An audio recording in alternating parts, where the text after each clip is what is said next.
에베소서 5장 17절로 21절까지의 말씀입니다. 에베소서 5장, 신약성경 에베소서 5장입니다. 17절로 21절까지.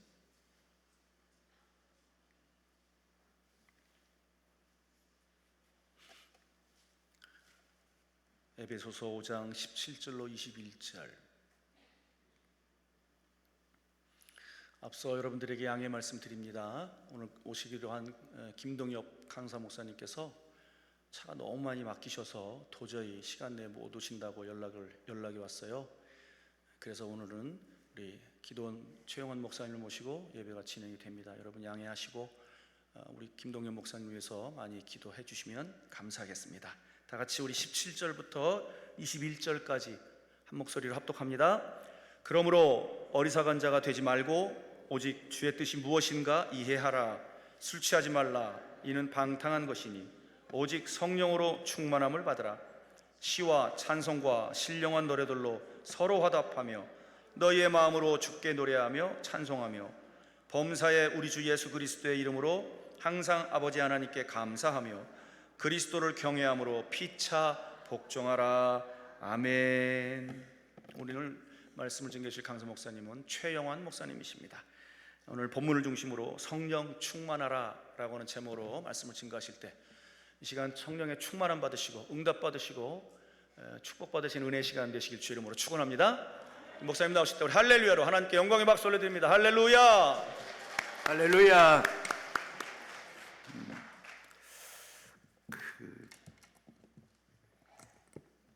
말씀해 주시는 대로 우리 김동엽 목사님이 오늘 원래 설교하시기로 또 오시다가 저 팔당 대유까지 오셨는데 10시 30분, 20분에 전화가 왔어요. 차가 너무 막힌다고. 그러면서 좀 대신에 좀 하라고 그렇게 했는데 이거 좀 원래 우리 기도원이 그 강사 정했으면 오실 때까지 오셔서 하는 거다. 내가 그랬더니 아니, 그러고 난 뒤에 또 다시 전화가 오셨어요. 그 12시 여기 찍히는 게 내비로 찍히는 게 12시라고요. 그러면서 도저히 좀 안 되겠다고 그래. 또 사실은 그렇죠. 12시 끝나는데 12시 오시면 여러분 그때까지 어떻게 기다리시겠어요? 물론 그래서 부족한 게 또 이 시간에 섰습니다.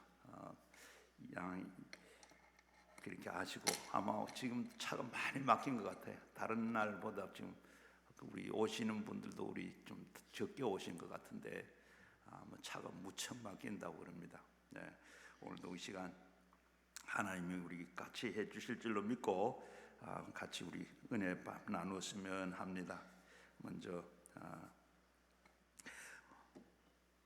오늘은 우리 성령 충만하라 하는 제목으로 말씀을 생각해 보겠는데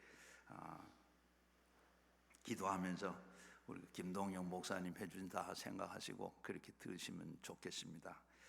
여러분 로빈슨 크루소를 기억하시나요? 아마 이 로빈슨 크루소는 바로 D.L. 디포의 모범 소설이죠. 그런데 이 로빈슨 크루소가 항해를 하다가 풍랑을 만나서 난파가 돼가지고 아무도 살지 않은 무인도 섬에 도착을 하죠.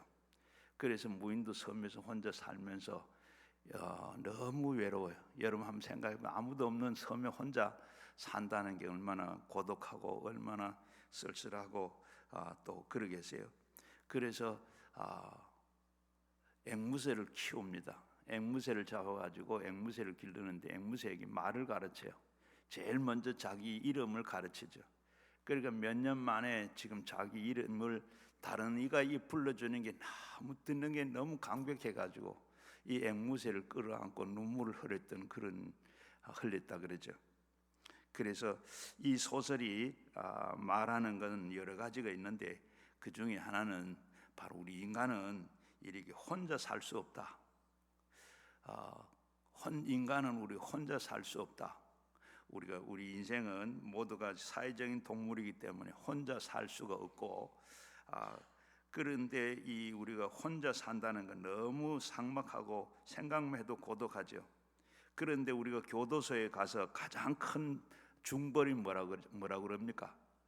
바로 독방이라 그러죠. 그만큼 사람은 혼자 살 수가 없고 감방에서 살면서도 혼자 사는, 둘이 같이 있어야지. 혼자 있으면 너무 외롭고 그게 중벌이다. 그래서 우리 인생은 행복하려고 그러면 반드시 인간관계를 바로 승리하려고 그러면 인간관계를 잘해야 됩니다. 인간관계, 우리는 날 때부터 인간관계를 다 이 세상에서 뱃속에서부터 어머니하고 인간관계를 맺고, 그리고 이 세상에 나와서도 마찬가지 사는 이 인간관계를 늘 맺고 사는데, 그리고 이 세상에서 성공하려고 그러면 인간관계를 잘 해야 성공을 하는데, 미국 하버드 대학에서 남학생 268명을 선정해가 72년 동안 이 사람들이 어떻게 살았는가, 행복하게 살았는가 이렇게 추적을 하고 했는데, 마지막에 그 조인 벨리런트 교수가 바로 결론을 내렸는데, 무슨 결론을 내렸는가, 바로 연구를 하고 난 다음에 그가 어떤 결과를 내린가 하면, 인생은 가장 중요한 것은 인간관계다. 행복은 그 결국은 바로 사랑이다. 이런 결론을 내렸다고 그럽니다. 인생의 행복한 비결은 단란한 가족 관계와 그리고 원만한 인간관계라. 그런데 문제가 뭡니까? 이 원만한 인간관계를 만들어 간다는 게 그지 쉽지 않죠. 인간관계를 잘하면 바로 성공하는 거예요. 인간관계를 잘하면 가정에서, 가족 간에도 인간관계를 잘하면 가정이 행복하고, 사회에서도 마찬가지고 직장에서도 마찬가지고, 인간관계를 잘하면 바로 인생은 성공하는 인생이 되는 겁니다. 그런데 이 인간관계를 잘 성공적으로 한다는 게 그렇게 쉽지 않아요. 바로 머리가 좋다고 해서 인간관계를 잘한 거 아니고, 공부를 많이 했다고 해서, 좋은 학교를 졸업했다고 해서 인간관계를 결코 잘하는 거 아닙니다. 그런데 과연 우리가 어떻게 하면 인간관계를 잘할 수 있을까? 비유로 말씀을 하면 윤활유를 잘 쳐야 된다. 윤활유가 뭐 기계가 돌아가는데, 기계 이빨이 돌아가는데 거기에 기름을 치죠. 기름이 떨어지면 어떻게 됩니까?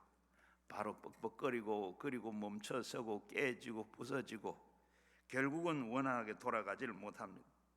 바로 인간관계도, 바로 우리 인간관계도 마찬가지인데, 인간관계 윤활유가 부족하면 갈등이, 불화가 생기게 괴롭습니다. 우리가 제일 처음에 아담 하와가 바로 어떻게 거기도 인간관계를 맺는 부부지간에 아담이 이 하와를 원망하고 하와는 아담을 원망하고, 그 다음에 그가 낳은 자식들이 어떻게 했습니까? 가인과 아벨이 어떻게 거기도 서로 미워하고 갈등이 생겨서 형이 동생을 죽이는, 이런 인간관계가 계속 거기 처음부터 그렇게 되어. 그런데 그 관계를 잘 풀어나갈 수 있는 게 뭐냐? 기계에 윤활유를 치는 것처럼 그렇게 기름을 치면 된다. 그런데 부족한 사람에게도 바로 이 누구에게든지 다 기름 부음이 있어야 되는 겁니다. 우리가 인생은 바로 주님께로부터 다 부름을 받은 사람인데, 그런데 부름받은 사람에게는 의무가 있습니다. 그것이 부름받았음에 합당하게 사는 겁니다. 합당하게 살면은 가장 하나가 뭐냐 하면, 참 자기 값을 알고 살아야 됩니다. 나는 일찍이 주님께로부터 부름받았고 선택받은 사람이라, 이 자각을 갖고 사는 것이 참 중요합니다. 또 하나는 조화를, 일치를 이루면서 하나를 이루어가는 지혜의 삶이 필요합니다. 가는 곳곳마다 우리는 조화가 이루어지고 하나를 지향하는 그런 삶을 살아야 성숙한 삶을 살 수가 있습니다. 그리고 우린 시간을 아끼라고 그랬습니다. 바로 내 주어진 모든 시간을 최대한으로 선용하는 삶을 살아야 돼요. 바로 성령 충만한 삶을 말합니다. 오늘 18절 말씀에 뭐라 그럽니까? 술 취하지 말고 오직 성령 충만을 받으라. 성령을 바로 하나님께서 인간에게 무력함 때문에 보내주셔서 주신 영입니다. 섭리의 영입니다. 성령이 충만하게 되게 되면 나타나는 현상이 몇 가지가 있습니다. 제일 먼저 우리가 성령이 충만하게 되면 어떻게 되느냐? 성령을 충만하게 되면 먼저 나는 하나님의 사람이다, 이렇게 분명하게 고백을 하게 됩니다. 성령 받기 전에는, 성령이 내게 오기 전에는 내가 하나님의 사람이라고 이렇게 자신 있게 말을 못합니다. 우리가 보면 예수 믿는 것도 교회 나오면 처음 교회 나올 때 어떻게, 교회 나온 게 부끄러워가지고 어디가 예수 믿는다는 말도 못하고 교회 간다는 말도 잘 못합니다. 그런데 우리가 성령 받고 나면 나는 하나님의 사람이다 분명히 고백을 해요. 누가복음 4장 18절에도 보면 주의 성령이 너에게 임하시면 이는 가난한 자에게 복음을 전한다 그랬습니다. 그리고 이제 나도 못 믿는 예수를 내가 예수 믿는다고 성령 받으면 내가 이렇게 남도 전도를 하게 돼요. 마가복음 13장 11절에도 보면 너희가 고난 받을 때에 무슨 말을 할까 염려하지 말라. 너희는 너희에게 주시는 말만 하라. 말하는 이는 너희가 아니라 성령이니라. 바로 이 신앙생활을 우리가 영적인 생활입니다. 영적 생활은 바로 영에 사로잡혀서 생활하는 걸 영적 생활이라고. 성령이 바로 나에게 임하시면 주님께서 내 주님으로, 내 하나님으로 이렇게 고백을 하게 되는 겁니다. 그리고 나면 또 우리가 알게 돼요. 성령이 내게 임하게 되면 내가 알게 되는데, 요한복음 16장 13절 말씀에 진리의 영이 오시면 너희는 너희의 모든 진리 가운데 인도하시느니라. 장래의 일을 너희가 알리라 그랬습니다. 여러분 2021년 11월 19일 날이 토요일인데, 그리고 우리 원장님이 토요일 날 설교 말씀을 하셨어요. 설교 말씀을 하고 내려오셔가지고 식사를 해야 되는데 바로 내려오시잖아. 한참 기다리니까 오셔가지고 왜 그러냐 그랬더니 바로 화장실 가려고. 그 화장실 뒤에 있는데 나 위에 올라가야 되겠다, 올라가야 돼, 식사도 안 하고 올라가시고, 그러면서 저 엘리베이터를 타려고 들어가시다가 다시 돌아서가지고 마당을 이렇게 보시더니 하시는 말씀이 진성이 데리고 잘해라. 그렇게 나 없어도 진성이 데리고 잘해라. 이 말씀을 늘 저는 평소에 하시던 말씀을 들었어요. 그 말씀을 하시고 난 다음에 그 길로 올라가서 보름 동안에 5층에 계시다가 돌아가셨어요. 앞일을 아신 것 같아요. 아시고 진성이 데리고, 나 없어도 진성이 데리고 잘해라. 저는 평소에 하시는 말씀으로 그렇게 들었어요. 아마 그게 진짜 마지막 말씀이라고 생각했으면 그냥 제가 안 있었을 겁니다. 어떻게 하든지 병원에 모시고 갔죠. 이렇게 사람은 바로 이 성령이 오시면 앞일을 알게 돼요. 로마서 8장 26절에도 보면 성령이 우리에게 연약함을 도우시나니 우리가 마땅히 빌 바를 알지 못한 오직 성령이 말할 수 없는 탄식으로 우리에게 간구하시느니라. 요한복음 14장 26절 말씀에도 보면 가르치시는 것을 생각나게 하신, 성령이 하시는 일은 가르치는 일과 생각나게 하는 일이에요.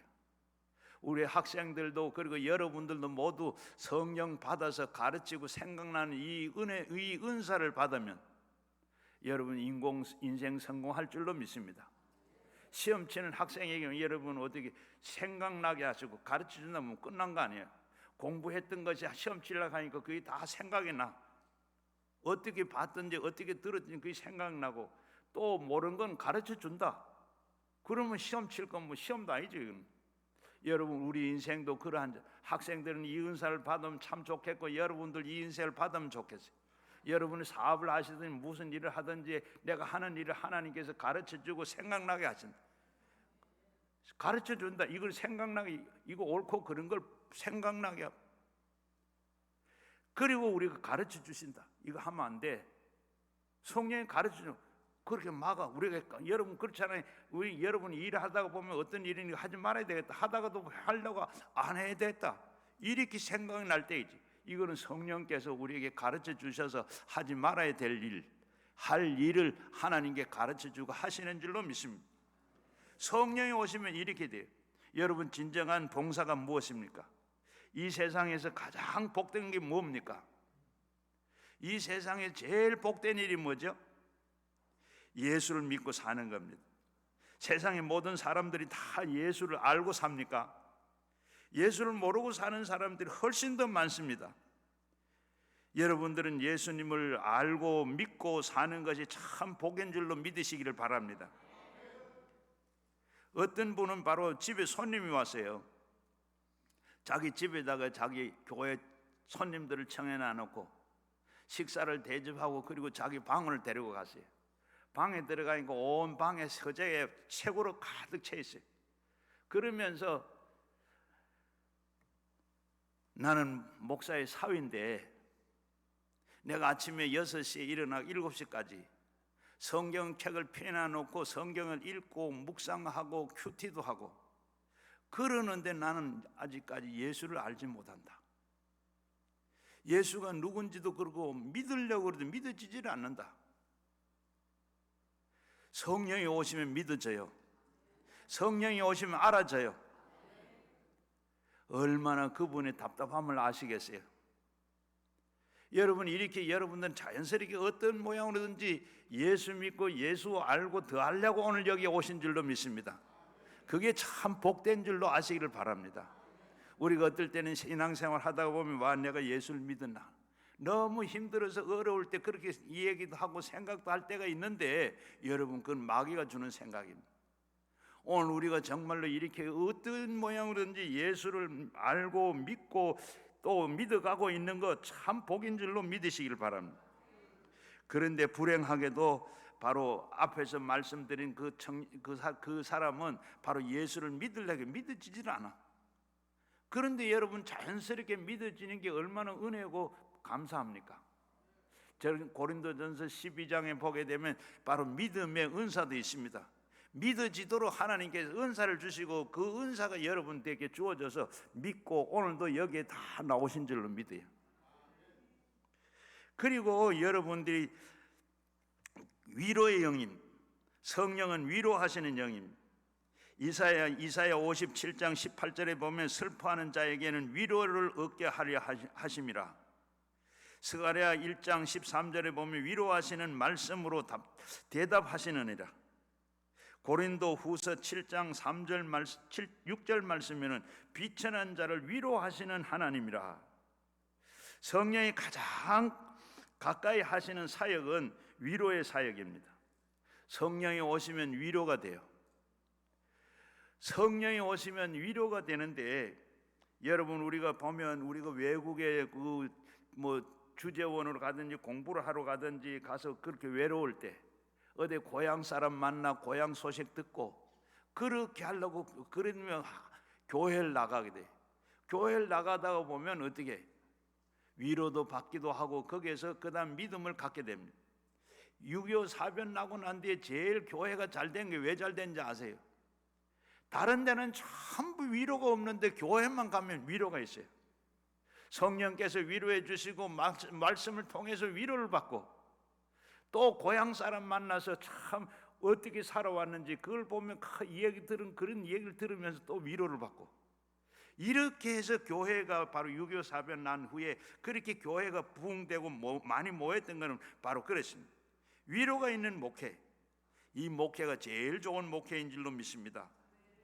많은 사람들에게 또 주시는 영감의 영이 있어요.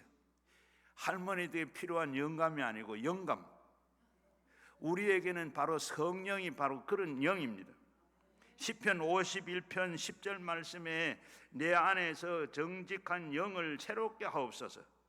열왕기하 2장 9절 말씀에도 보면 당신의 영감을 갑절이나 내게 있기를 원하이다. 엘리사가 엘리야를 따라다니니까 마지막 엘리야가 승천하기 전에 너 왜 이렇게 따라다니냐? 그때 엘리사가 뭐라고? 바로 선생님의 그 영감을 내게 갑절이나 내게 주소서. 이 오늘도 우리가 오늘 성경에는 뭐라 그러는, 당신의 성령의 갑절로 내게 임하, 당신의 행했던 성령의 역사를 내게 갑절로 나도 행하도록 해 주십시오. 열왕기하 22장에 보게 되면 아합 왕이 이 아람 나라가 전쟁을 하게 됩니다. 그때 아합은 선지자 400명을 다 불러놔 놓고 물었어요. 내가 전쟁에 나가면 이기겠느냐 지겠느냐. 그러니까 400명의 선지자들이 다 나가라고 그랬어요. 그런데 그때 남왕국의 이 왕 여호사밧이 400명 말고 다른 선지자가 없느냐. 그러니까 하나 있기는 한데 늘 좋은 말을 안 해서 내가 부르지를 않았다. 그러니까 여호사밧이 그 불러라. 그렇게 불렀는데 그 선지자가 누구냐? 바로 미가 선지자입니다. 미가야 선지자를 불러놔 놓고 오늘 내가 지금 이 아람 나라가 전쟁이 하는데 내가 나가야 되겠느냐 안 나가야 되겠느냐. 그때 하니까 미가 선지자는 뭐라고 말하는가 하면, 당신은 이 전쟁에 나가면 반드시 죽을 것이요 여호와의 말씀하셨소라고 했습니다. 그러면서 말하기를, 내가 보니 한 천사가 내게 가서 거짓 영이 되어서 거짓 선지자들로 입을 붙어 아합을 깨어서 전쟁에 나가서 다 죽게 하라 하는 말을 내가 들었습니다. 그러니까 거짓 선지자의 왕이었던 히스기야가 뺨을 내리치면서 언제 그런 말을 들었느냐. 그러니까 이 미가 선지자가 말하기를 내가 골방에 들어가는 날 보게 될 것이다 라고 말했습니다. 성령은 우리에게 당장 지금 보게도 하시고 멀리도 보게 하시는 하나님, 우리가 깊이 생각해야 됩니다. 젊은 학자에게는 바로 이 통찰력을 주시고, 젊은 학생에게는 청년들에게는 꿈을 주시고, 사학가에는 큰 생각을 주십니다. 신앙인에게는 계시를 주십니다. 정치인에게는 시대를 뚫고 나갈 수 있는 그런 길을 제시합니다. 그래서 우리가 기도해야 돼요. 기도를 통해서 계시를 주시고 길을 주시고 방법을 주시고 통찰력을 주시고 꿈을 주시는 겁니다. 미국의 17대 대통령이 바로 누군가 하면 앤드루 존슨이라는 분이에요. 이 앤드루 존슨은 무학입니다. 그래서 이 대통령에 출마를 했는데 상대가 뭐라, 학교 앞에도 가보지 않는 사람이 어떻게 대통령이 되냐. 그런데도 불구하고 당당하게 이 존슨 대통령이 당선이 됐습니다. 그는 대통령이 돼가지고 처음 한 일이 어떤 일을 했는가 하면, 동토 이 얼음산 이 땅 알래스카를 바로 그가 사들인 일입니다. 그 땅은 미국의 본토의 5분의 1이 되는 큰 땅입니다. 한반도의 7배, 남한의 15배, 이런 땅을 1967년에 러시아로부터 720만 달러를 주고 평당 20원입니다. 그걸 주고, 그리고 당시에 모두가 반대를 했지만은 고집스럽게 다음 세대를 위해서 우리가 사둡시다 설득을 해서 사들였습니다. 존슨은 당장 오늘을 본 게 아니라 멀리 미래를 봤습니다. 이승만 대통령도 6.25가 끝나고 우리가 휴전을 할 때 한미 동맹을 만들었어요. 그때 동맹을 만들면 미국이 와, 우리가 전쟁은 미국이 와서 우리를 도왔는데, 미국이 만약에 전쟁이 나면 우리가 가서 도와야 돼요. 이게 이 얘기가 돼요? 이 얘기가 안 되는데, 이승만 대통령은 미국이 지금 떠나고 나면 우리는 못 사니까 공산당 되니까 당장 떠나면 안 된다, 남아야 된다. 그래 한미 동맹을 맺은 게 그게 한미 동맹이에요. 그게 한미 동맹이 없으면 벌써 우리는 어떻게 되겠을까요? 말도 안 되는 걸 한미동 이승만은 지금 당장 오늘 본 게 아니고 70년, 100년을 본 거야. 오늘 그 때문에 지금 70년 후에 전쟁 한 번도 없었습니다. 박정희 대통령도 마찬가지예요. 우리가 국민 소득이 100달러도 안 됐어요. 78불밖에 안 됐어요. 먹고 살기도 힘들어. 그런데 차관을 빌려가지고 경부 고속도로를 만들었어요. 오늘 당장 먹고 살지도 못하는데 차도 없는데 뭔 길 만드냐 반대했는데, 그러나 오늘을 봤어요. 우와, 얼마나 좋아요. 그렇게 잘 사는 거예요. 윤석열 대통령도 오늘 당장 자기가 오늘 봤으면 계엄하지 않았어요. 계엄이 뭐라고요? 계명령이라 그러는데, 사실은 우리가 계엄 그렇게 하는 계엄 못. 저는 아침에 일어나서 계엄했다. 뭐 어떻게 그런 계엄이 있나? 그랬는데 나중에 보면 그건 계엄도 아니고 완전히 다 알고 계명령을 해요. 정치 완전히 투표 완전히 하는 거, 부정 투표하는 거 그거 이대로가 안 된다. 정치하는 게 어때? 이대로 주면 안 된다. 한 사람이 대통령 되기를 관방에 가서 사람이 어디 가 있어요? 대통령 되자마자 끌어내 탄핵하려고 그랬어요. 그리고 탄핵 시켜나니까 어떻게 해요? 감옥에 갈 사람인데 지금 어떻게 해요? 이번에도 다 대법원에서 판결하니까 어떻게 해요? 190명의 그 국회의원들 시켜가지고 대통령이 바로 대통령 되기 전에, 대통령이 딱 되기 전에 불특검 체포하는 법이 있어요. 대통령이 되거나 모든 게 대통령이 하다가 이 잘못한 게 있으면, 법으로 잘못됐으면 그 잡아가지를 못하도록 그런 법인데, 그걸 가지고 과거에 있던 죄를 짓고 재판하던 이거는 대통령이 돼도 재판하면 그건 바로 끝나는 거예요. 그런데 그 법을 바꿔가지고 지금 그 법을 막 바꾸잖아요. 이렇게 되는 걸 알고 바로 이렇게 해서는 안 된다. 계명령을 내고 계엄을 한 거예요. 여러분 알아야 돼요. 그래서 뭐냐? 박조준 목사님은 그런 얘기예요. 도덕이 왔는데 개가 짖지를 않는다. 오늘 교회 지도자들이 바로 이렇게 나라가 바로 이렇게 되고 잘못된 건 잘못됐다 그러고 옳은 건 옳다 그러고 이걸 가르쳐야 되는데 오늘 이 말을 안 한 거예요. 오늘 우리도 다 국민들도 어떻게 이걸 알면, 잘못된 거 알면 알고 이게 잘못됐다는, 여러분 조금 전에 말했잖아요. 대통령이 되면 바로 대통령이 되기 전에 재판 받던 게 있고 하면 그건 대통령이 되고 나도 그게 판결이 나면 그걸 끝나요. 그 법을 바꿔가지고 지금 대통령 하면서 이제는 그 후에 잘못해가지고 잘못된 걸 이제 법으로 구속하거나 이거 못하는 부분 그 법을 바꾸자는 거예요. 이런 게 어디 있어요, 여러분? 이걸 우리 지금 그래 박조준 목사님, 개가 도덕이 왔는데 도덕을 보고도 짖지 않는다.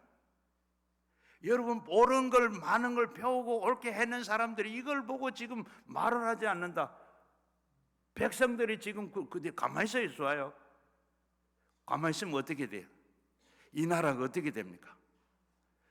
중국 사회주의가 되든지 북한 공산당이 되든지 그게 되면 여러분 언제 이어와서 언제 예배 드리겠어요? 기도원도 없어지고 교회도 없어지고 믿는 사람도 없어지고 목사도 다 없어지고 믿는 사람 다 없어져요. 그걸 보면서 어떻게 가만히 있어요? 정치 얘기한다고 정치 얘기가 아닙니다. 모르는 걸 우리는 목사는 바로 모르는 걸 그걸 바르다 가르쳐 줘야 될, 잘못됐다 가르쳐야 될 거 아니에요.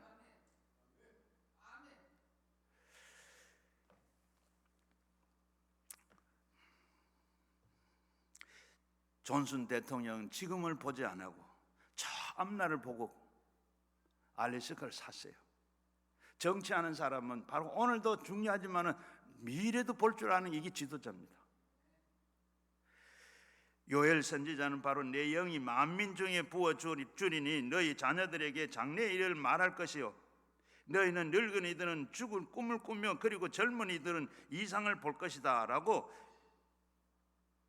요엘서 2장 22절에 28절에 말씀했어요. 성령이 하시는 영입니다. 능력을 주실 뿐만 아니라 성령을 우리에게 주어 무능한 자를 능력 있는 자로 아버지 만들어 주는 겁니다. 사도행전 2장 4절 말씀에 보면 다락방에서 성령이 강림하여 모든 성령이 충만을 받고 성령이 말하게 하심을 따라 다른 언어들로 말하기 시작하니라. 성령은 말하게 해요. 방언을 시작하게 했습니다. 사도행전 2장 43절 말씀에도 성령을 받으면 모든 물건을 바로 서로 통용하며 나누어 주며, 사도행전 1장 8절 말씀에는 성령이 너희에게 임하시면 너희가 권능을 받고 예루살렘과 유다와 사마리아 땅끝까지 내 증인이 된다고 그랬습니다. 이 힘은 모두 성령이 나와 연합할 때 발생하는 힘입니다. 나의 가냘프고 약한 것을 성령이 연합하면 나는 옛날의 내가 아니라 능력의 사람으로 되는 줄로 믿습니다. 소년 다윗이 골리앗 앞에 나갔습니다. 나간 결과는 어떻게 나갔어요? 물맷돌 5개를 가지고 돌을 던져서 바로 이 다윗이 승리하는 이유는 그 이전이었습니다. 사무엘에게 이새의 집에 가서 그에게 바로 그 중에 하나를, 아들 가운데 하나를 기름 부으라 하셨을 때 사무엘은 기름을 준비해 가지고 이새의 집에 갔습니다. 사무엘상 16장 13절에 보면 사무엘이 기름병을 가져다가 다윗의 머리에 부으니 그날 이후로 다윗은 여호와의 영에게 크게 감동되었더라. 그러니까 기름 붓고 나니까 그 다음에 감동이 되어가지고 다윗은 골리앗 앞에 나가서 바로 너는 창과 단창을 가져오지만 나는 만군의 여호와 이름으로 나간다. 감히 어디 거기 나가서 그런 말을 해요. 감동의 힘을 얻어서 골리앗을 이기게 된 것은 우리 모두가 승리하려고 하는, 성공하려고 하는 기대가, 그런데 우리가 바로 그리스도 안에서 승리하려면 다른 방법으로 의존하지 말고 성령에 의존해야 합니다. 성령이 내게 임하시면 그랬습니다. 그것이 바로 세상에서 가장 큰 백이 되고 배경이 되는 힘이 됩니다. 다윗은 그 힘을 의존하고 골리앗도 사울도 이겨냈습니다. 성령이 내게 임하시면 내 힘이 배가가 됩니다. 나는 0%도 안 되는데 거기에 바로 99% 하나님이 내게 다 갖다 붙이면 말할 수 없는 성령이 충만하게 되면 그 힘을 빌려서 우리는 옛날의 내가 아니라 새로 지음받은 새 사람이 되는 겁니다. 미국의 애리조나의 피닉스에 남자 한 명이 감옥소에서 이 감옥 생활을 하고 있습니다. 그러면서 그는 늘 내가 나가면 나를 여기 보낸 경찰관, 나를 어렵게 만들고 했던 이 사람들 내가 나가면 다 내가 원수를 갚겠다. 그렇게 내가 가서 나가면 그대로 두지 않겠다. 그렇게 늘 이를 갈고 그리고 감옥 생활하던, 여러분 우리는 절대로 누구를 미워하고 원수 맺지 말아야 돼요. 내가 나가면 그 형사들도 경찰관도 모두 내가 다 죽여버리겠다. 그렇게 일을 갈다가 복역이 끝났습니다. 나오자마자 뭘 했는가 하면 권총을 샀어요. 권총을 사가지고 이 사람들 다 죽이고 이제 내가 다시 들어가서 내가 살겠다. 그렇게 그 권총을 사고, 그런데 자기 어린 아들이 하나 있었어요. 주일이 됐는데 바로 이 아들은 참 올곧게 키워야지. 그리고 교회를 데리고 나가요. 참 그래도 똑똑한 사람이죠. 교회 나가면 바로 참 사람다운 사람 되는 줄 알고, 그리고 아들을 데리고 교회를 갔어요. 교회를 가니까 마침 그 교회 그날 C.S. 톰슨이라는 목사님 부흥회를 하고 있어요. 그런데 부흥회 가가지고 아들을 올곧게 키울 아들을 하나님의 사람 올곧게 되라고 가서 데리고 갔는데 말씀을 듣는 가운데 어떻게 했어요? 바로 이 강도가 말씀에 꼬꾸러져 버렸어요. 꼬꾸러져 가지고 하나님의 사람이 됐어요. 그러면서 제일 먼저 뭘 했는가 하면 나오면서 제일 먼저 구입했던 이 권총을 던져버리고, 그리고 회개하고 권총도 버리고, 그리고 죽일 사람들을 위해서 기도하는 새 사람이 되었다 그럽니다. 새 아버지가 됐습니다. 여러분, 또 우리가 성령 받으면 감사하는 삶을 살게 돼요. 사람이 살아가는 동안에 진정한 삶의 의미를 느낄 때가 언제냐? 바로 성령이 나와 함께 하실 때입니다. 그래서 술 취하지 말고 성령에 취하라고 강조하고 있습니다. 술은 인류의 역사와 함께 하셨어요. 역사를 보게 되면 술이 없는 시대는 없었습니다. 사람들은 술을 만들 줄도 알았어요. 그래서 술을 만들어 먹기도 하고, 술은 또 우리에게 유익도 주지만은 동시에 우리 실패하게도 만듭니다. 술이 주는 3대 실패는 방탕과 가난과 폐가 망신이라고 그랬습니다. 그래서 18절 말씀에 술 취해라, 술 취하지 말라. 잠언 22장 21절에도 가난해지지 않았거든 취하지 말라고 말씀했습니다. 사무엘하 13장 28절에도 망하지 않기 위해서는 취하지 말라고 말씀했어요. 압살롬의 누이가 욕을 보였을 때 이복 동생을, 이 동생 암몬을 죽일 때 어떻게 죽였습니까? 암몬을 술을 칭딱 먹여가지고 죽였어요. 이렇게 술은 부작용을 낳습니다. 그래서 성령 충만하라고 했는데 성령 충만하게 된 그때부터 나의 삶에 온 바로 기름을 칠하는 것처럼, 기름을 칠한 기계처럼 성령 받고 나면 아무 문제 없이, 문제도 문제가 아니라 잘 돌아가게 되는 줄로 믿습니다. 감사하게 됩니다. 삶이 쉬워집니다. 삶이 너그러워집니다. 행복해지는 겁니다. 그래서 우리는 무엇보다도 내 안에 천국이 이루어지는 겁니다. 그래서 내 안에 시와 찬미와 신령한 노래로 바로 자리 잡게 됩니다. 19절 말씀에 바로 시와 찬송과 신령한 노래로 찬송하라 했는데, 그래서 성경은 우리를 바로 찬양하라고 했습니다. 그런데 왜 찬양하라고 했는가? 성령 받으면 찬양이 나와요. 사도행전 16장 16절에 보게 되면 바울과 실라가 빌립보에 가서 복음을 전하다가 바로 매를 맞고 감옥에 들어갔습니다. 밤에 여러분 다른 죄수들은 다 자는데 앉아가지고 기도하고 찬송했어요. 여러분 병 고쳐주고 매를 맞고 감옥에 들어갔는데 얼마나 억울하고 분합니까? 또 낮에 맞은 것이 얼마나 쓰리고 아픕니까? 그런데도 그들은 어떻게 기도하고 찬송했더라. 찬송이 나오고 성령이 나오면 이런 가운데도 찬송이 나와요. 여러분 우리가 좋을 때는 노래하지만은 그러나 좋을 때가 할 때는 노래가 잘 안 나오죠. 성령을 취하고 나면, 성령이 취하면 찬송하게 됩니다. 사람의 몸의 중심은 가슴입니다. 마음입니다. 그래서 우리는 무엇보다도 마음이 건강해야, 그래야 우리가 생각도 건강하고 판단도 건강하고 관계도 건강하고 마음도 병들면 감정도 병들고, 그리고 모든 것이 다 관계가 병들고, 그리고 몸도 병들고, 몸이 병들면 결과는 어떻게 돼요?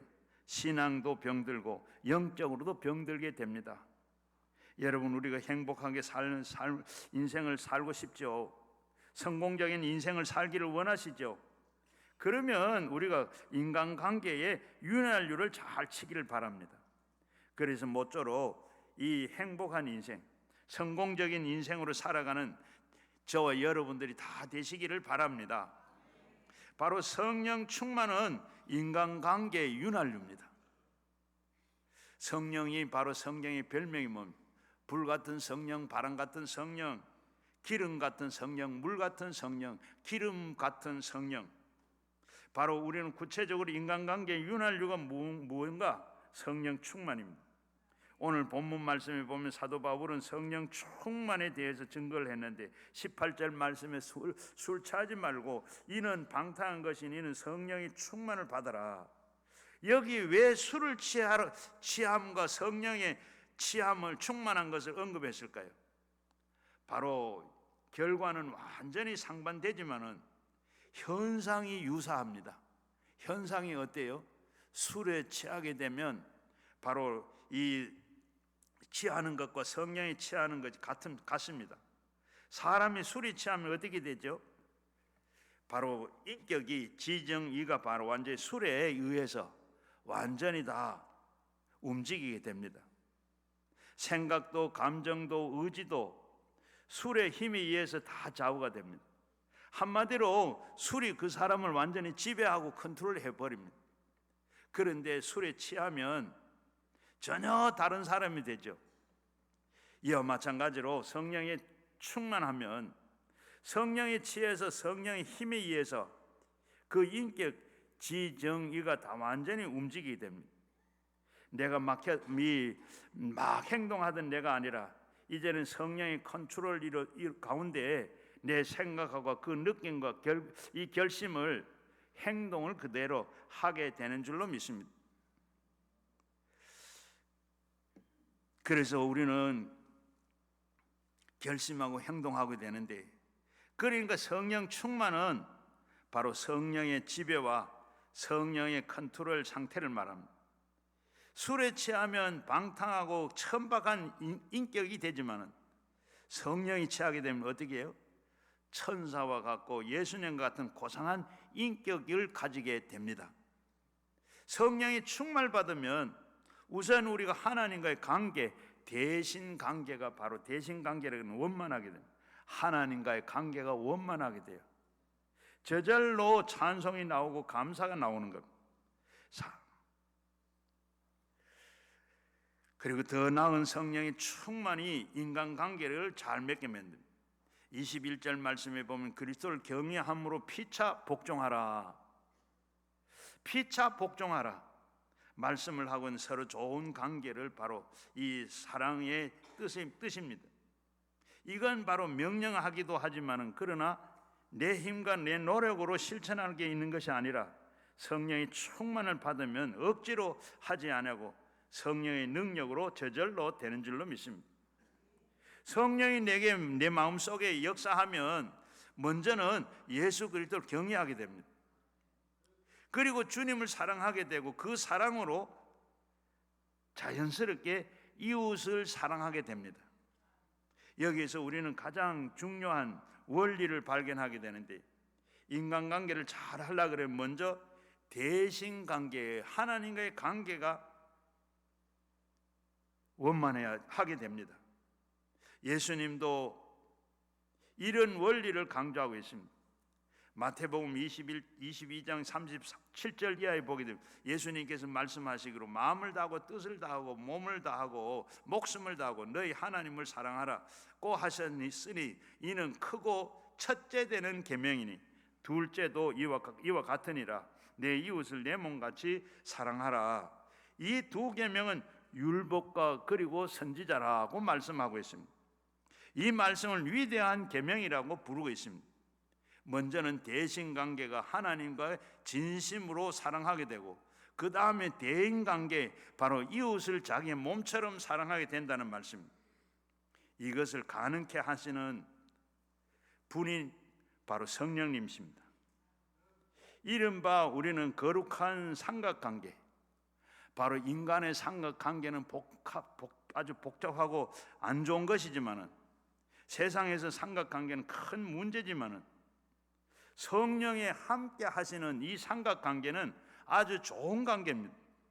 성령 하나님이 함께 하시고 하나님의 사랑으로 우리가 마음으로 다 풍성하게 하시고 그 사랑으로 우리가 이웃을 사랑할 수 있게 되는 것입니다. 좋은 관계를 만들기 위해서는 성령의 인도로 서로 사랑하게 되는 겁니다. 그러니까 우리는 이렇게 정리할 수 있어요. 어떤 좋은 인간관계를 만들 수 있는가? 성령이 만드는 데는, 바로 인도하는 데는 서로 사랑하면 되는 겁니다. 성령은 바로 삼위일체 중에 삼위의 하나님으로 하나님의 영과 동시에 예수님의 영이십니다. 다시 말하면 예수님과 동일하신 분이십니다. 예수님이 설명을 다 살펴보면 요한복음 14장 16절에 보면 내가 아버지께 구하겠으니 그가 또 다른 보혜사를 너희에게 주사 영원토록 너희와 함께 있으리라. 보혜사 곧 아버지께서 내 이름으로 내게 보내신 성령, 그가 너에게 모든 것을 가르쳐 너에게 말한 것을 다 내가 생각나게 하시리라. 보혜사는 바로 옆에서 도와주시는 분입니다. 영어 성경에서는 바로 상담자라 이렇게 번역을 하고 있습니다. 그런데 우리 앞에 또 다른, 바로 여기에 보혜사가 우리에게 다른 보혜사, 예수님도 보혜사인데 예수님이 다른 보혜사를 보내주시겠다. 인간은 본래 이기적인 존재입니다. 죄의 본질이 바로 이기적이고 자기중심적입니다. 그래서 이웃을 자기 몸처럼 사랑할 수가 없습니다. 이웃을 내 몸같이 사랑한다는 것은 불가능합니다. 그런데 성령이 나에게 인격 지정의를 지배하면, 컨트롤하면 가능합니다. 나는 없고 바로 성령이 완전히 나를 지배하고 성령이 하기 때문입니다. 주님이 하시는 것처럼 나도 할 수가 있습니다. 다시 말하면 내 마음으로 하게 한 것이 아니라 주님의 마음으로 하는 겁니다. 구체적으로 설명하면 이런 겁니다. 내 마음으로 이기적이니까 이웃을 사랑할 수 없습니다. 좋은 관계는 맺지를 못합니다. 주님의 마음으로 바뀌니까 넉넉히 이웃을 사랑할 수가 있습니다. 여러분, 우리가 예수님이 가르친 인간관계 원칙이 있습니다. 인간관계에 성공할 수 있는 걸 예수님이 가르쳐 줬는데, 먼저 마태복음 7장 12절 말씀입니다. 마태복음 7장 12절 말씀에 여러분 한번 따라 할까요? 무엇이든지 남에게 대접을 받고자 하는 대로 너희도 먼저 대접하라. 이것이 율법이요 선지자라. 여러분, 제가 지금까지 길게 얘기를 했는데 여러분 결론은 그겁니다. 인간관계 성공하려거든 오늘 이 말씀, 마태복음 7장 12절 말씀, 먼저 남에게 대접을 받고자 하거든 내가 먼저 너도 대접해라. 내가 먼저 대접해라. 내가 먼저 사랑을 받고자 하거든 네가 먼저 사랑해라. 이거 다 하게 되면 인간관계 뭐 말할 거 없습니다. 이웃이 대접을 받기를 원하거든 내가 먼저 대접해라. 이웃이 자기 내 몸처럼 사랑하라는 말과 똑같습니다. 이 말은 바로 우리 크리스찬들에게 기본 원칙입니다. 주님은 모든 말씀을 포괄해서 금과 옥조와 같은 말씀입니다. 그래서 이 말씀은 뭐예요? 황금률이라 그렇게 주님은 말합니다. 말씀을 실천하기 어려워서 그렇지, 그렇게 한다 그러면 무슨 문제도 없습니다. 모든 인간관계를 다 만들 수가 있습니다. 남을 대접을 해주는데 상대방이 왜 나빠하겠습니까? 자기를 사랑해 주는데 누가 싫어하겠습니까? 자기를 좋게 해준 누가 싫어하겠어요? 자기를 사랑해 주는데 누가 싫어하겠습니까? 원만한 관계는 바로 다, 웬만한 건 다 되는 줄로 믿습니다. 여러분, 거듭 말씀드리지만은 우리 인간은 재성을 갖고 있어서 이기적으로 생각하고 행동하기 마련입니다. 오늘 우리는 다 제사함을 받았다는 것, 죄책에서 구원받았던 것이지 육신을 갖고 사는 한 우리는 죄성이 여전히 남아 있습니다. 모든 성령은 죄성을 제어하고 주님의 뜻대로 인격적으로 이 변하도록 그렇게 말합니다. 오늘은 이 5월달은 가정의 달이라 그래요. 가정의 달 행사하는 게 뭡니까? 오늘 어린이 어린이날. 그리고 어버이날. 5월달에 뭐 가정의 행사가 많이고 가정의 달이라 그래요. 이 가정에 또 마찬가지 이런 게 다 뭡니까? 인간관계, 가정 안에서 관계 잘 맺도록 말하는. 오늘 이런 관계를 우리가 오늘 읽은 말씀 그 뒷부분에 보면 다양하게 인간관계에 대해서 말씀을 하고 있는데, 제일 먼저는 우리가 그 뒤에 성경을 우리가 읽지는 않았는데 보면 제일 먼저 어떻게 부부관계, 이 부부관계 어떻게 얘기해요? 바로 인간은 재성으로 이기심을 발동해서 아까 말씀드린 처음부터 갈등과 그리고 이 불화가 생겼습니다. 또 지금도 불화와 이 갈등이 늘 비일비재합니다. 어떤 사람이 그렇게 얘기해요.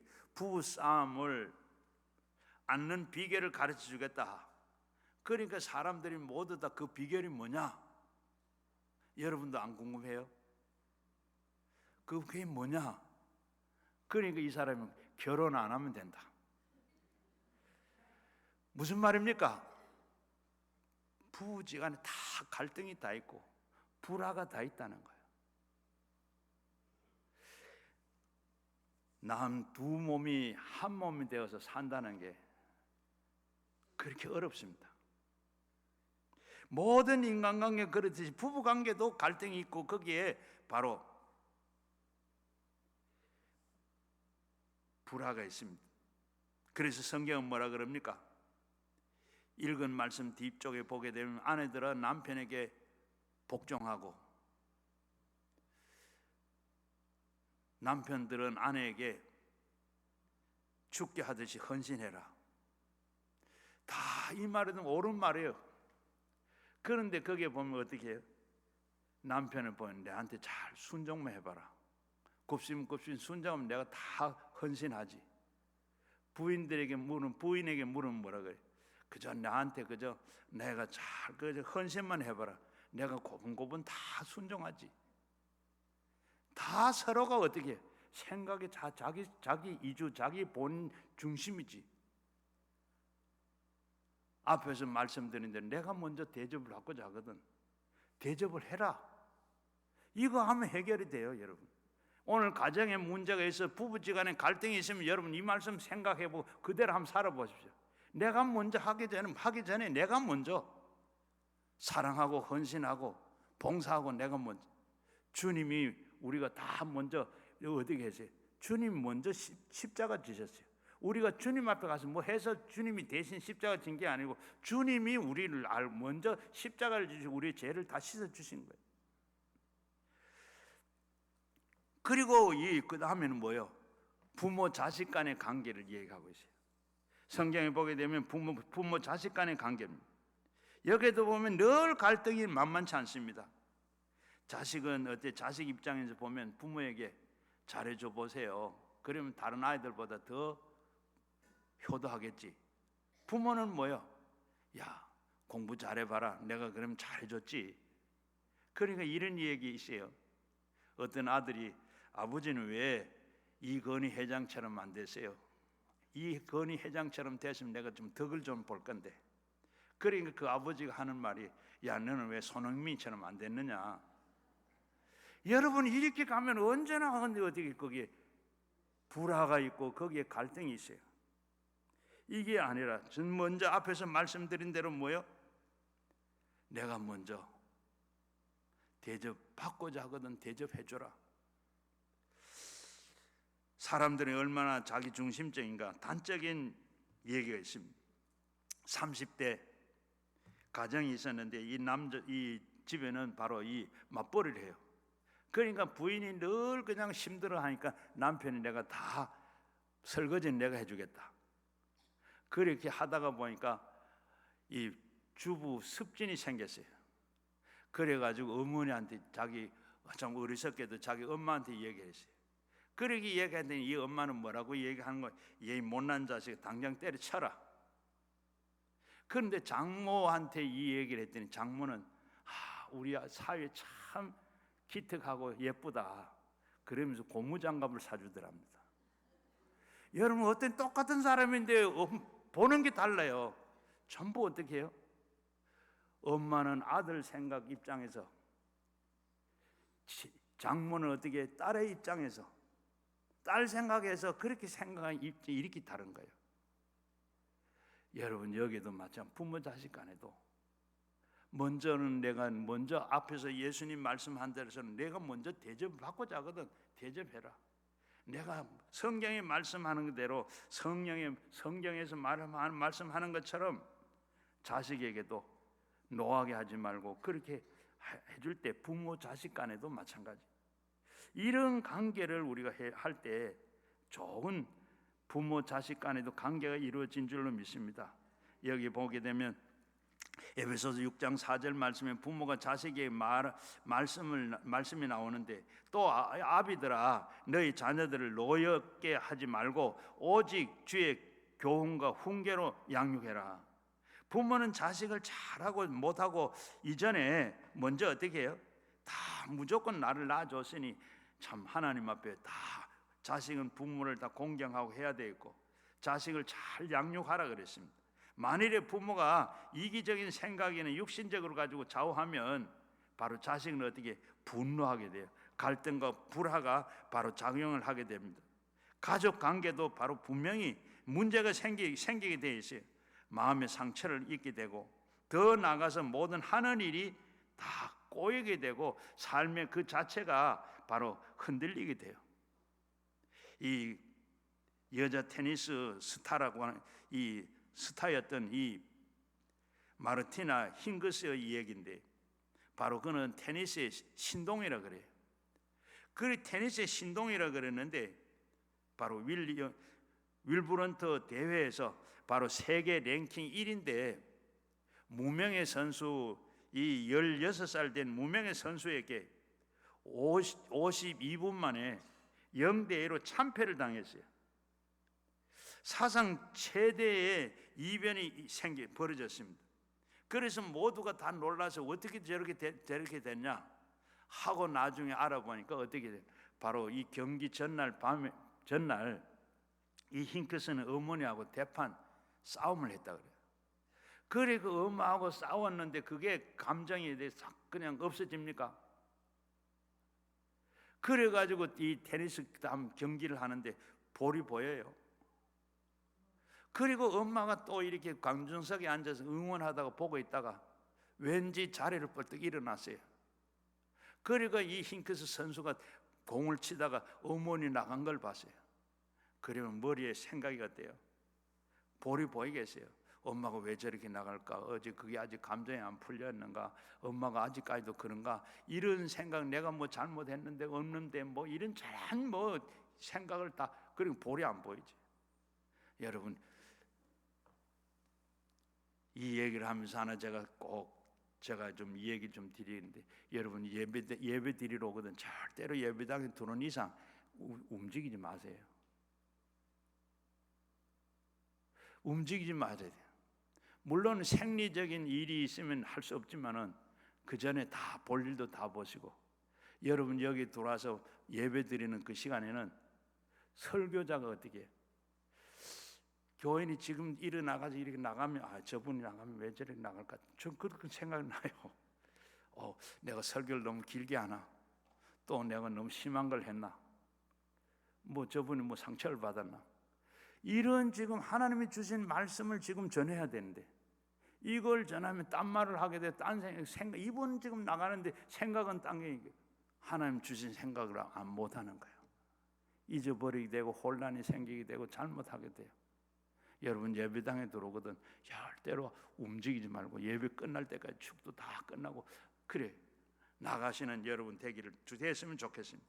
그리고 또 마지막에 보면 기타 관계인데, 우리가 가정 울타리를 벗어나서 직장 생활할 때, 사회 생활할 때 다양한 인간 관계가 있죠. 거기에도 어떻게 하는, 성경은 뭐라고요? 죽게 하듯 하라 그랬습니다. 죽게 하듯 하라고 그랬는데, 여러분 우리가 늘 그 관계도 어떻게 해요? 관계도 보면 에베소서 5장 7절에 보기엔 종들이 두려워하고 떨며 성실한 마음으로 육체의 상전들에게 순종하기를 그리스도께 하듯 하라. 눈가름하지 말며 사람의 기쁘게 하는 자처럼 하지 말고 그리스도의 그 종들처럼 마음에 하나님의 뜻에 행하고 기쁜 마음으로 섬기기를 주께 하듯 사람에게 하듯 하지 말라고 했습니다. 인간의 관계가 복잡한데 그 경우에도 어떻게 처사를 하느냐? 자기 이치에서 윗사람이든 윗사람에게 앞으로 성실하게 한다는 것 참 하기는 겁니다. 바로 그래 하라는 것. 그래 가능하면 주님께 하듯 하라고 했습니다. 사람의 눈치 보지 말고 주님 눈치를 보고 그렇게 우리가 하면, 성령 충만하면 그게 가능한 줄로 믿습니다. 어느 은행에 있었던 일이에요. 바로 이 신입 사원이, 바로 인턴 사원이 어떤 일을 했는가 하면 동전 바꿔주는 일을 했어요. 그래서 매일같이 동전 바꿔주는데 어느 날 할아버지가 와서 동전을 바꿔달라고 동전을 자꾸 바꿔줬어요. 그리고 바꿔주는데 여러분 그 동전 바꾸는 일이 쉽지 않아요. 하다 보면 뭐 별것도 아닌데 근데 굉장히 힘들어요. 그러니까 다 바꿔주거나 이 할아버지가 주차권을 달라 그래. 주차권을 달라면 화가 나가지고 못 준다 그랬어요. 그러니까 이 할아버지 화가 나가지고 그러면 자기 은행에 있는 돈을 전부 인출을 해요. 인출을 다 하다 보니까 나중에 보니까 이 할아버지가 바로 이 지점에서 제일 은행에 잔고가 제일 많은 분이에요. 그게 큰일 났잖아요. 그래가 지점장이 알고 손발을 삭삭 빌고 잘못했다 그건 뭐야? 벌써 감정이 다 인간관계가 다 깨져버립니다. 그래서 돈을 다 찾아가고 바로 인턴 사원은 해고를 당하고 말았다. 또 그 다음에 한 분은 우리나라 옛날에 있었던 실제 일인데, 바로 외국 회사의 이사장이 된 분, 큰 외국 회사의 이사장 되는데 여자분이 됐어요. 그래서 바로 기자가 물었어요. 어떻게 이 큰 외국 회사의 이사가 여자로서 됐느냐? 그러니까 내가 복사를 잘해서 된 것 같다 그래요. 그 복사를 잘해서 제일 처음에 입사하니까 바로 복사하는 일을 시키더래요. 그리고 복사를 하는데 그만둘까? 내가 이 일 하려고 내가 공부했고 이 일 하려고 내가 해서 돌았나? 그렇게 생각하다가 말단 아니면 누가 이 일을 하겠나? 그래 자기가 자기를 생각하고 자기를 비우고 그리고 일을 하고 하다가 보면 그러면서 바로 이 복사기를 깨끗하게 정리를 하고 규격에 잘 맞춰서 이렇게 복사를 해줘. 정성을 다해서. 그래 했더니 누가 봐도 이거 누가 복사했는지를 다 알 정도예요. 그렇게 성실하게 자기를 비우고 그렇게 하다가 보니까 바로 좋은 부서로 또 진급도 되고 좋은 부서도 가게 되고 오늘 그러다가 보니까 이렇게 내가 이사가 된 것 같다.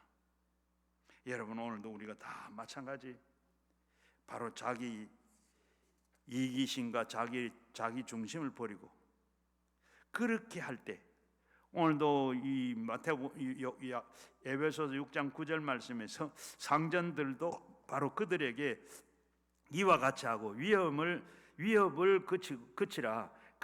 이는 그들에게 너희에게 상전에게 하늘에 계신 그에게 사람을 외모로 취하지 말 일이 없는 줄로 너희가 알미라.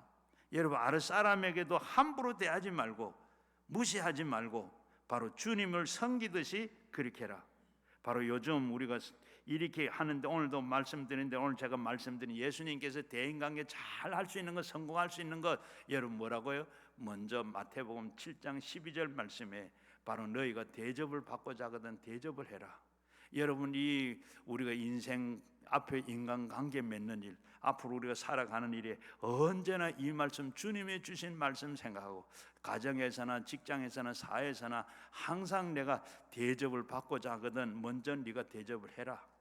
이런 마음으로 나를 비우고 온전히 예수님처럼 그렇게 예수님 말씀 들고 살면 여러분 대인관계, 인간관계, 가정에서도 사회에서도 직장에서도 어디서든지 존경받고 인정받고 또 하나님께도 인정받고 그렇게 사는 사람들이 될 줄로 믿습니다.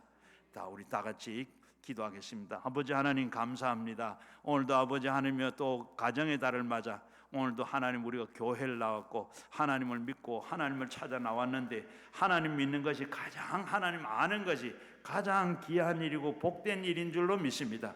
오늘도 우리가 이 세상 살아가는데 대인관계, 인간관계를 맺는데 아버지 하나님 우리는 다 이기심과 자기 중심이 있어 아버지 하나님 우리가 재성이 있어서 아버지 하나님 늘 인간관계가 처음부터 갈등도 있었고 거기에 불화가 있었는데 이제는 오늘 우리가 그 방법을 알았습니다. 이제 우리가 인간관계 잘 맺고 불화하지 아니하고 나를 완전히 십자가에 못 박아버리고 주님 없이 주님만 바라보고 주님 중심의 삶을 살아 항상 내가 대접을 받고자 하거든 먼저 대접하고 사는 우리 모두가 되어 대인관계에 성공하는 사람 되게 하여 주시옵소서. 사회가 새로워지게 해 주시고 가정이 새로워지게 해 주시고 나라가 새로워지도록 도와주시고 축복해 주옵소서.